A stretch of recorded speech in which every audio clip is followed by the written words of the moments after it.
Hello students, today we are going to see very important topic.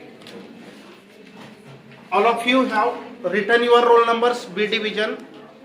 No one is remaining. All of you written your roll number, okay. So this topic in the previous syllabus was very big enough, but in current syllabus it is very short. Again, for this topic to learn, we have seen earlier topics up to 10.7.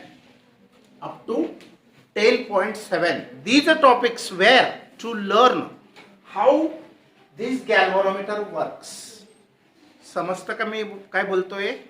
की याच्या अगोदरचे जे सर्व topic झाले ते फक्त ह्याला समजण्यासाठी होते. म्हणजे ते IMP नाही असं नाही, ते पण येऊ शकतात. आणि सकाळीच तुम्हाला 2 व्हिडिओ सेंड केलेले आहेत मी. त्याच्यानंतरचा हा टॉपिक आहे, हा लक्षात ठेवा. तर ते तुम्ही सवडीने बघून घ्यायचे. आता principle of moving coil galvanometer हे प्रिन्सिपल आहे, हे पण सेपरेटली विचारलं जातं.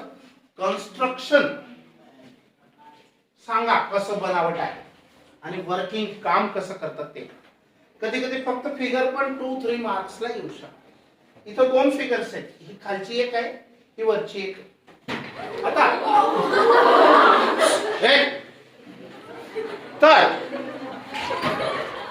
तर principle of moving coil galvanometer काय आहे? Principle of moving coil galvanometer काय आहे? प्रिन्सिपल म्हणजे काय? तत्व.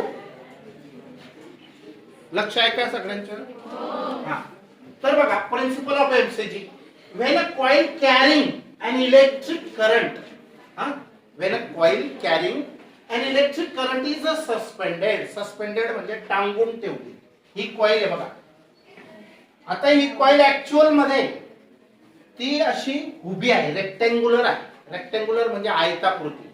इकडे ब्रेड्थ आहे आणि इकडे लेंथ आहे. उभी लेंथ जास्त आहे अशी ही कॉइल आहे बघा. ही टर्न मुद्दाम हे इथलं अजून पिक्चर आउट केलेलं आहे. तर ही अशी उभी कॉइल आहे आणि ती कॉइल मध्ये एक सॉफ्ट आयर्न कोर आहे. Soft iron core, soft iron म्हणजे मृदू लोखंडाची ती बनलेली. मृदू आणि सॉफ्ट आणि हार्ड आयर्न माहिती की नाही तुम्हाला? सॉफ्ट म्हणजे ज्याला लवकर गंज लागतो त्याला सॉफ्ट म्हणायचं, आणि ज्याला गंज लागत नाही, रेल्वेची पटरी पोलाद, त्याला सहसा जास्त लवकर गंज लागत नाही. ते नाही पाहिजे आपल्याला, सॉफ्ट आयर्न पाहिजे. पत्र्यासारखं सॉफ्ट आयर्न म्हणजे मृदू लोखंड जे वागताय वगैरे येतं. तर ही आयर्न कोर आहे. लक्ष द्या, प्रिन्सिपल लिहिता यायला पाहिजे. व्हेन अ कॉइल, आपल्याकडे टाइम कमी आहे. When a coil carrying an electric current, जेव्हा ही कॉइल तिच्यामधून करंट जात असेल. बुक मध्ये ही मिस्टेक आहे बघा, ही वायर जॉईंट केलेली नाही. तुला काय सांगतोय मी, लक्ष आहे का तुझ्या? राहू दे ना ते.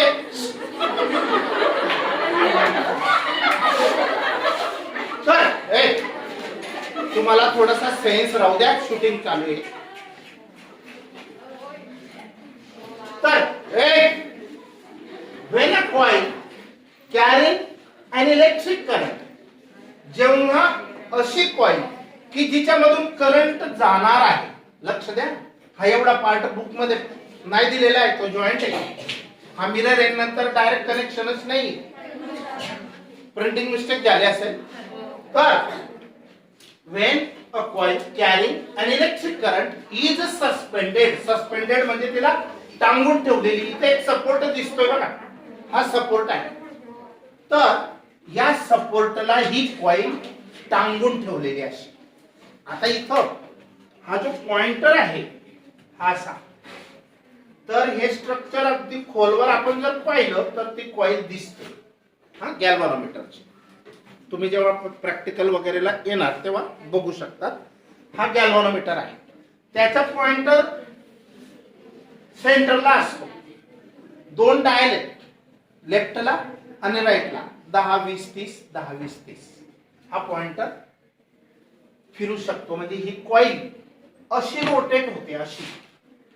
हे जे कोर आहे ना राऊंड याच्या ही कॉईल अशी चौकोनी कॉईल आहे.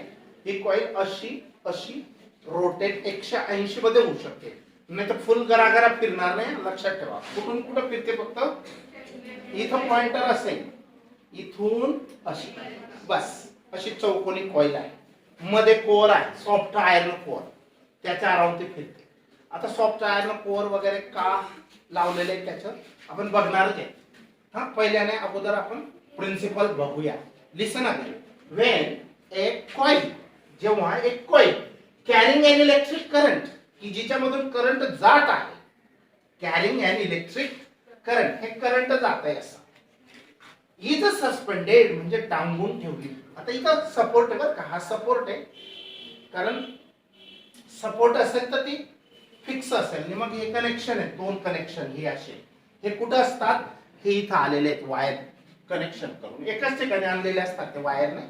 फक्त समजण्यासाठी वेगळे वेगळे दिसत आहे. हे दोन कनेक्शन आहे एंट्री करंटची आणि करंट बाहेर जात आहे. तेव्हा हा पॉइंटर हा याच्यावर फिक्स केलेला असा फिरतो. इथं डायल असतं. हे डायल हा हे डायल आहे. डायल म्हणजे रीडिंग वगैरे घेण्यासाठी. तर बघा इथं सस्पेंडेड इन कुठे सस्पेंड केली या कॉइलला टांगून ठेवली इन एक्सटर्नल मॅग्नेटिक फील्ड किंवा युनिफॉर्म मॅग्नेटिक फील्ड. युनिफॉर्म केव्हा म्हणायचं याला आणि नॉन युनिफॉर्म मी अगोदरच सांगितलंय. या दोघांची स्ट्रेंथ जर सेम असेल तर नॉर्थ मधून magnetic lines of force south कडे ज्या जाणाऱ्या असतात त्या सगळ्याच्या सगळ्या हा कॅच करेल किंवा दोघांची स्ट्रेंथ इक्वल असेल दोघं पोल्सची. असा हॉर्स शू मॅग्नेट असतो ऍक्च्युअल मध्ये. बुक मध्ये सरळ सरळ दाखवलंय. तो ऍक्च्युअल कसा असतो असा खोल असतो. हॉर्स शू म्हणजे घोड्याची नाल जशी असते. काही काही घरांना दरवाजाला ठोकतात तर ते घोड्याची जी नाल आहे ते आहे तसं. तर म्हणून उघडं राहू द्यायला सांगतोय मी. उघडं राहू द्या राहू दे. अरे मी गाणा तुम्ही मला वेळ होतोय. नाही अजिबात. तर suspended in uniform magnetic field. Uniform magnetic field मध्ये ती याचं फील्ड म्हणजे याचं field north south pole north कडून मॅग्नेटिक लाईन्स की ज्या अदृश्य असतील त्या दिसत नाहीत पण त्यांची ऍक्शन या कॉइलवर होणार. बरोबर ऍक्शन होईल की नाही. तर in a uniform magnetic field a torque acts on it. त्याच्यावर टॉर्क ऍक्ट होतं कॉइलवर. काल आपण आणि ते टॉर्क इतकं असतं हे याचं डेरिवेशन अगोदरच्या व्हिडिओ क्लिप मध्ये आज सेंड केलेलं आहे ना. तर त्याच्यामध्ये हे कसं आलं हे सगळं डेरिवेशन आहे. मोठं डेरिवेशन आहे. हा टॉर्क ऍक्टिंग 10.7 स्पेशल टॉपिक आहे.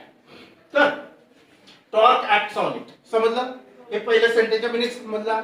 When a current carrying coil is suspended in uniform magnetic field, a torque acts on it. जेव्हा करंट कॅरिंग कॉइलला सस्पेंड केलं कुठं इन युनिफॉर्म मॅग्नेटिक फील्ड मध्ये तर त्या कॉइलवर टॉर्क ऍक्ट होतो. टॉर्क ऍक्ट होणे याचा अर्थ काय. बॉडी रोटेट होणे. म्हणजे टॉर्क हा एक प्रकारचा फोर्स आहे की ज्या फोर्सने ती बॉडी रोटेट होऊ शकते. बरोबर. आपण स्क्रू चाबी टॉर्क माहिती 11वी मध्ये शिकलो होतो आपण. टोने डिनोट करतात. बरोबर. टॉर्क म्हणजे equal and opposite forces.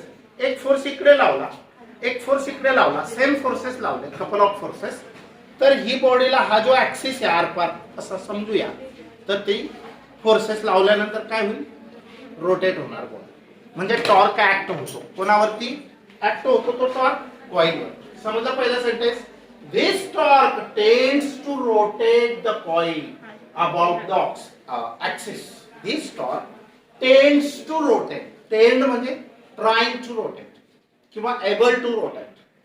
This torque is able to rotate the coil about the axis. आता इथं axis coilचं कसं आहे ऍक्च्युअली ही अशी रेक्टँग्युलर उभी आहे कॉइल आणि हे मॅग्नेट असे लावलेले हॉर्स शू नालाकृती चुंबक आणि ही कॉइलचा ऍक्सिस म्हणजे ती कॉइल अशी आहे चौकोनी तर तिचा ऍक्सिस म्हणजे या इथून उभा ऍक्सिस समजूया की त्याच्या अराउंड ती फिरते अशी रेक्टँग्युलर कॉइल असेल असे सो मेनी टर्न्स असतील सेव्हरल टर्न्स तर this torque tends to rotate or this torque is able to rotate the coil about the axis of suspension म्हणजे टांगून ठेवल्याचा जो ऍक्सिस आहे याला म्हणतो आपण ऍक्सिस ऑफ सस्पेन्शन म्हणजे टांगून ठेवल्याचा ऍक्सिस सो दॅट जेणेकरून the magnetic flux passing through the coil is maximum असं का ठेवलंय त्या कॉइलला की तिच्यावर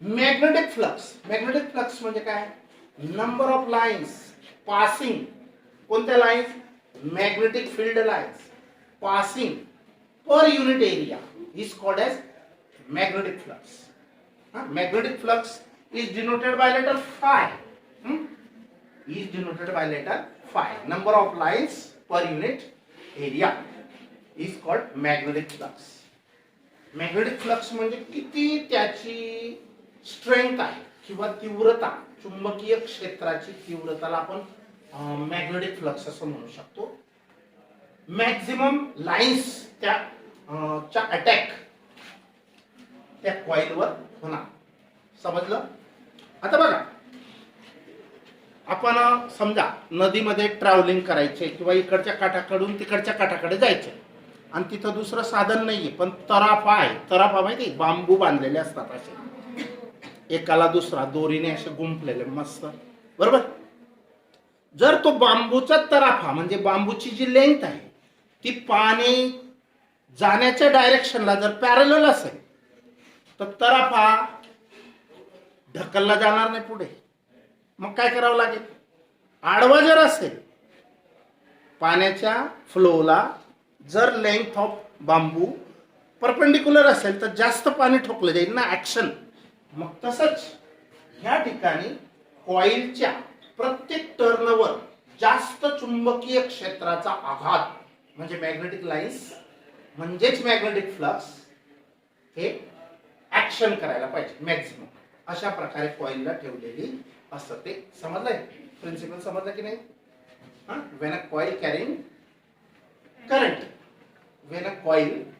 current is placed in uniform magnetic field torque acts on it तिच्यावर टॉर्क ऍक्ट होते and this torque is able to tends to rotate the coil along the axis of suspension त्या कॉइलला ते टॉर्क कसं रोटेट करू शकतं around the axis of suspension हा axis of suspension आहे म्हणजे टांगून ठेवल्याचा जो पॉइंट आहे इथून हा असा ऍक्सिस ऑफ सस्पेन्शन याच्यातून आपण होल केला तो ऍक्सिस ऑफ सस्पेन्शन आहे सो दॅट असा ऍक्सिस ऑफ सस्पेन्शन असेल की सो दॅट जेणेकरून ही जी कॉइल आहे magnetic flux acting on the coil is more और मॅक्सिमम तर जास्तीत जास्त मॅग्नेटिक फ्लक्स लाइन्स या टक्कर खेळल्या पाहिजेत म्हणजे ठोकल्या जायला पाहिजे जसं आता तराफाचं एक्झाम्पल दिलं तुम्हाला बरोबर पॅरलल असेल तर कमी पाणी ठोकलं जाईल पुढे जाणार नाही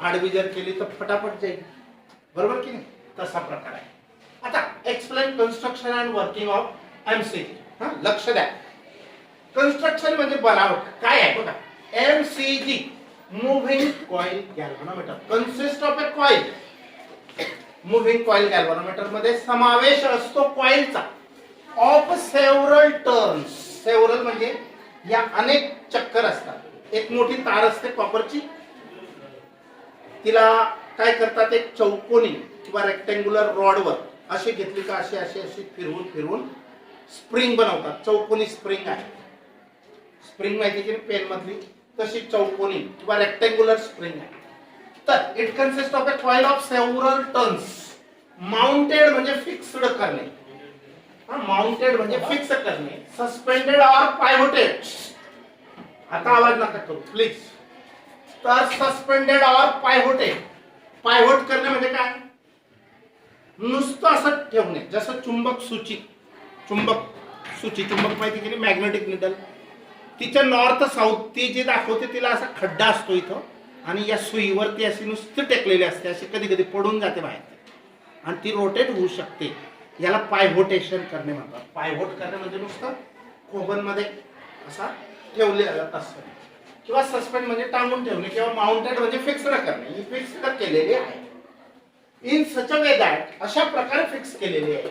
it can freely rotate about a fixed axis. अशी फिक्स केलेली की ती एकदम अलगद फ्रीली रोटेट होऊ शकते. कोणाभोवती? अराउंड द ऍक्सिस और ऍक्सिस ऑफ सस्पेन्शन. समजलं? Is fixed in a radial uniform magnetic field. Radial कोणाला म्हणायचं? रेडियल म्हणजे आता बघा, ही कोर आहे आणि हा हॉर्सशू मॅग्नेट आहे आणि त्याच्यावर ही कॉईल, चौकोनी कॉईल अशी बसवलेली आहे उभी. तर हा एक पोल आणि हा दुसरा पोल, यांच्या ज्या लाईन्स ऑफ ऍक्शन असतात अशा, त्या रेडियल असतात. म्हणजे जास्तीत जास्त लाईन्स या कॉईलला ठोकल्या जातील अशा. आता इथून हे असं असेल, इथून हे असं असेल, इथून हे असं असेल, अशा लाईन्स याला रेडियल मॅग्नेटिक फील्ड म्हणतात. इथं जास्त आघात होतो कॉईलवर या लाईन्सचा, याला रेडियल मॅग्नेटिक फील्ड म्हणतात. हा रेडियल म्हणजे रेडियस. हा रेडियल. तर पहिली गोष्ट समजली. दुसरा कन्स्ट्रक्शन बघा. A soft iron cylindrical core. Cylinder, soft iron cylindrical core makes the field radial and strong. ह्या कोरचं काय काम आहे ते सांगितलेलं आहे. Soft iron cylindrical core makes the field radial and strong. ही जी कोर आहे गोल, तो उभा रॉड आहे, लोखंडाच्या सॉफ्ट आयर्नचा उभा रॉड आहे आणि त्या रॉडला आपण सॉफ्ट आयर्न कोर म्हणतो. तर ती स्ट्रॉंग बनवते फिल्डर. कारण सॉफ्ट आयर्न असं आहे की चुंबकत्व त्याच्यामध्ये बराच वेळ टिकून राहतं, म्हणून सॉफ्ट आयर्नचीच घेतलेली. हा बर. आता बघा, हा मिरर आहे छोटासा, जसं कपड्यांना ड्रेसला काही टिकल्या टिकल्या असतात मिररच्या, बघ तसा मिरर आहे छोटासा. आणि हा इथून इथपर्यंतचा जो धागा आहे त्याच्यावर हा मिरर चिपकवलेला आहे. ही करंटची वायर आहे, पण मेटलची आहे. Phosphor bronze. फॉस्फर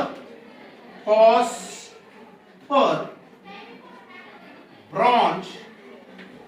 बुक मध्ये अजून काही सापडलं नाही ते, पण तो कशाचा आहे माहिती आहे? फॉस्फर ब्रॉन्झचा फायबर आहे, धागा आहे. तो असा पिळला जातो. ही कॉईल अशी फिरली ना, कॉईल फिरली ना, त्याला टांगून ठेवणारा हा एवढा धागा जो आहे फॉस्फर ब्रॉन्झ फायबर, तो पिळला जातो. जसं लहान मुलं झोके घेताना काय करतात? कंटाळून गेले का झोक्याला गोल गोल गोल गोल फिरून फार गोल करून घेतात, नंतर सोडून देतात, उलट अजून परत येतात, बरोबर? परत अजून पीड भरला जातो. मग तसं याच्यामध्ये आणि याच्यामध्ये पीड भरला जातो. केव्हा? कॉईल रोटेट झाली तर. कॉईल फक्त इथून इतकीच रोटेट होणार आहे, इथून इतकीच रोटेट होणार आहे, म्हणजे 180 डिग्रीच रोटेट होणार आहे, पूर्ण राऊंड नाही मारणार ना, लक्षात ठेवा. तर हे समजलं. मिरर, कॉईल रोटेट झाली तर मिरर काय करतो? तो पण असा असा फिरेल की नाही. आणि मिररवर एक बल्बची अरेंजमेंट असते आणि तो बल्ब त्या मिररवर फोकस मारतो. तसा हा रीडिंग इथं डायल असतो. हा जो गॅल्व्हनोमीटर आहे हा एज ओल्ड झालाय. ही अरेंजमेंट याच्यामध्ये नाही, ही अरेंजमेंट याच्यामध्ये नाही, हा साधा आहे. तर हा पायव्होटेड टाईपचा आहे आणि हा सस्पेंडेड कॉईल टाईपचा आहे. याच्यात फरक आहे. याच्यात कॉईल सस्पेंड केलेली, हे जुने प्रकारचे झाले. हा फोकस मिररवरच्या बरोबर रीडिंग दाखवायचा असा फोकस होता. या मिररला ही एक अशी रेषा असते आणि ही सावली ज्या डायलवर, आता इथं 10 आहे, 10 वर ही लाईन, हा मिरर आहे, त्याला असं अरेंजमेंट केलेली असते की हा 10 वर आला, 10 वर 20 वर हा फोकस असा फिरत जाईल. म्हणजे जसं करंट फिरवेल या कॉईलला तसा फॉस्फर ब्रॉन्झ मध्ये पीड भरला जाईल. पीड भरला जाणे माहिती की याला रिस्टोरिंग टॉर्क म्हणतात आपण. तर असा पीड भरला जाईल आणि ह्यांची पण ऍक्शन आहे ना त्याच्यावर, तर स्ट्रॉंगली रोटेट होते. जितकी ती रोटेट होणार, ही हेलिकल स्प्रिंग आहे लोअर सस्पेन्शन. ही स्प्रिंग काय करते, ती फिरून गेलेल्या कॉइलला करंट बंद केलं तर जागेवर परत आणायचं काम तिचं आहे. म्हणजे रिस्टोअर करते ते कॉइलला, पुन्हा रिस्टोअर म्हणजे पुन्हा जी डिफ्लेक्ट झालेली कॉइल आहे तिला रिस्टोअर करते, पुन्हा हा पॉइंटर झिरोवर आणण्याचं काम करते. जोपर्यंत करंट सोडलं लगेच पॉइंटर आहे, पण करंट बंद करताच ती कॉइल जागेवर आणणे पण कामाचं आहे ना. जसं ब्रेकला खाली एक अशी स्प्रिंग असते, दाबल्यावर ती स्प्रिंग ओढली जाते, ब्रेक लागतो, पण पाय उचलताच तो जागेवर येतो, ब्रेक जागेवर येतो. मग तशी ऍक्शन या ठिकाणी ही हेलिकल स्प्रिंग आहे. हा लोअर सस्पेन्शन, हा फॉर्मर आहे. फॉर्मर म्हणजे एक सपोर्ट की त्याच्या अराउंड ते फिरू शकेल. हे डिस्टन्स डी आहे, ही लेंथ असेल आणि हे मुव्हिंग कॉइल म्हणजे हे टॉप व्ह्यू आहे, वरून पाहिलं तर असं दिसेल. आणि हे इंटरनल आहे. समजलं याच्यामधल्या प्रत्येक गोष्टी. आता the coil rotates due to torque acting on it. Coil का रोटेट होणार, ही कॉइल रोटेट का होणार, तिच्यावर टॉर्क ऍक्ट होतोय ना. कोणाच्या, मॅग्नेटिक फील्डचा टॉर्क ऍक्ट होतो. Due to torque acting on it as the current flows through it. जसं का तिच्यामध्ये करंट फ्लो होईल ती रोटेट होईल. Torque acting on the current carrying coil is, त्या करंट कॅरिंग कॉइल वर ऍक्ट होणार टॉर्क किती असतो, torque is equal to NIAB sine of theta इतकं असतं. हा थिटा 90 डिग्री, कारण फील्ड इज रॅडियल म्हणजे आडवं कॉइलला, उभ्या कॉइलला परपेंडिक्युलर आहे, म्हणजे थिटा हा 90 डिग्री. थिटा 90 असेल तर साइन 90 ची व्हॅल्यू 1 ने या फॅक्टरला मल्टिप्लाय केलं काय चेंज होणार नाही, NIAB. म्हणून टॉर्क किती असेल, NIAB. आता याच्यामध्ये N म्हणजे काय, number of turns. Number of turns मध्ये चक्करची संख्या. N म्हणजे काय, नंबर ऑफ टर्न्स म्हणजे काय, चक्करची संख्या. इथं मेनी सेव्हरल टर्न आहेत ना, असे फिरवले चौकोनी स्प्रिंग बनवताना त्या टर्न्सची संख्या. I म्हणजे काय, current flowing through the coil. A म्हणजे ही लेंथ आहे आणि ही ब्रेड्थ आहे. आता मागच्या याच्या अगोदरच्या टॉपिक मध्ये इथं हा L1 आहे आणि हा L2 आहे. L1 into L2 length into breadth काय होईल, एरिया ऑफ द कॉइल. आता कॉइल याच्या साईजवर अवलंबून आहे किती मोठी घ्यायची. याला मोठं बनवायचं आहे तर कॉइल मोठी घ्यावी लागेल, छोटं बनवायचं आहे तर अजून छोटी. म्हणजे एरिया ऑफ द कॉइल वर टॉर्क अवलंबून असणार. जितका मोठा एरिया असेल तितका टॉर्क पण जास्त असेल. ह्या डायरेक्टली प्रपोर्शनल गोष्टी, सगळ्या डायरेक्टली आहेत ना. आणि बी म्हणजे काय, यांची स्ट्रेंथ. हे किती, हा हे परमनंट मॅग्नेट आहे, हा इलेक्ट्रोमॅग्नेट नाही, परमनंट मॅग्नेट आहे. हा एकदा फिक्स केले तर टॉर्क हा NIAB असेल. मग वेअर N म्हणजे काय, number of turns of the coil. I means current flowing through the coil, A is the area of the coil and B is the strength of the magnetic field. पण कोणाचं magnetic field, horse shoe magnet. Horse shoe, shoe म्हणजे माहिती ना, shoes, तसा प्रकार horse shoe. आता दिस torque, हे torque म्हणजे या फील्डने टॉर्क दिला आणि कॉइलला रोटेट केलं.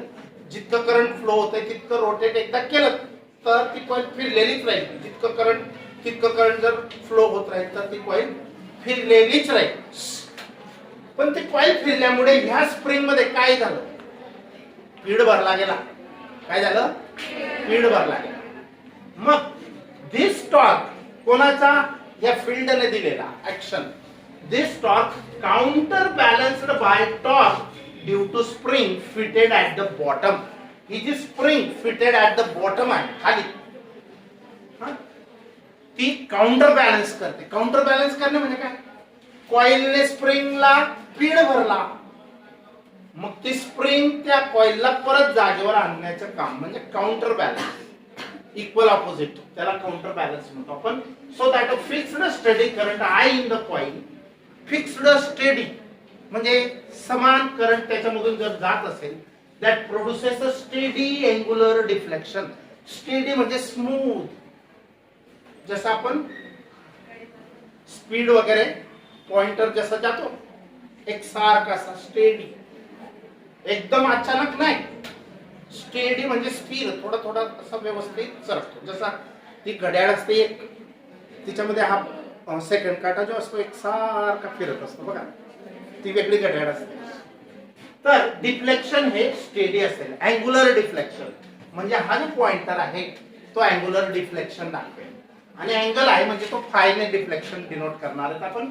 तर larger the current, larger is the deflection. जास्त करंट असेल, कमी करंट असेल, थोडस डिफ्लेक्शन. अजून करंट वाढवलं, अजून जास्त डिफ्लेक्शन. जास्त करंट असेल तर फुल डिफ्लेक्शन पण असू शकतं.